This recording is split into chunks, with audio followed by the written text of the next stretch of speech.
கண்ணு பட்சி தேவையில்லையே, காக்கை கூட தூது போகுமே.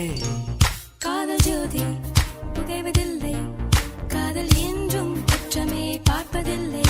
இதில் அற்பமானது எதுவும் இல்லை, இந்த நுட்பம் பொறுக்க புரியவில்லை. வானும் மண்ணும் மாறியே போகும் காதல்